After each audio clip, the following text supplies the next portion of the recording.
Creamline Cool Smashers may strong lineup nga po na gagamitin ngayong conference. And before that mga kaibigan, please don't forget to like and subscribe for more CCS and PBL updates. At dahil nga po napakarami mga pagbabago ngayong conference, no, at yung mga teams na ating inaabangan, no, ay mas lumakas pa dahil sa mga star player na naglipatan. Una na nga po at isa na nga po dyan ang kupunan ng Creamline Cool Smashers. Nadagdagan sila ng dalawang star player na si Beda Leon at Denden Lazaro, pero nabawasan naman sila, no, ng isa ring magaling na star player na si Sed Domingo at kumpirmadong maglalaro na sa koponan ng Akari Chargers. Ito namang si Alaysa Valdez ay napapabalitang baka hindi muna maglaro sa pagsisimula or opening ng conference ngayong PBL at inaasahang baka i-back up sa finals at semifinals. Well guys, yung sinasabi po natin na strong line up ng Creamline Cool Smashers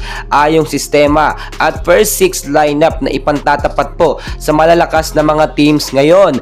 Dahil po ang mga teams ngayon, no, posibleng iba na yung sistema nila, iba na kasi ang mga player, iba na ang mga arrangement. Yung dating lineup po ng Creamline last PBL, effective yun sa mga teams noon, which is wala pang lipatan serye na nangyayari. So titignan nating mabuti dito yung big adjustment nga po na mangyayari sa kupunan ng Creamline Cool Smashers. Makakapag-adjust na po ng maayos ngayon, no, ang CCS dahil hindi na nga talaga babalik itong si Sed Domingo sa kupunan ng Creamline. Pero meron naman tayong Gia Morado, tatapusin lamang ang kontrata at makakabalik at babalik yan sa kupunan ng Creamline. So balikan natin si Beda Leon at Denden Lazaro, hoping na maipasok sila sa first six lineup sa pagsisimula nga po ng PBL ngayong season sa lapit na February 17, 2024. Pero hindi po natin ina-itchapwera ang mga dating player po ng Creamline, especially yung mga bench player nila na hindi pa masyadong nabibigyan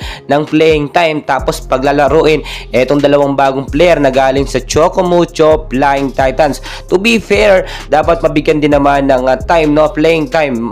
Recognize ng CCS ang galing po ni Beda Leon, which is binabangko lamang sa koponan ng Chocomucho Flying Titans. Same scenario with Denden Lazaro. Tulad po ng aking sinasabi, yung inaabangan natin sa Creamline, no, medyo magbabago na kasi ang tingin ng ilang mga fans dito kay Beda Leon, especially yung kanyang mga bashers, no, ay suplada, hindi namamansin, no, may mga ganyang issue po. Pero dahil nga po nandito na sa Creamline itong si Beda Leon, no, yung aurahan po ng mga Creamline teams players ay makakonvert na sa happy moment kasama si Beda Leon at Denden Lazaro. Well guys, patuloy ko po ang i-update and please pakiusap, don't forget po to like and subscribe for more PBL and Creamline update.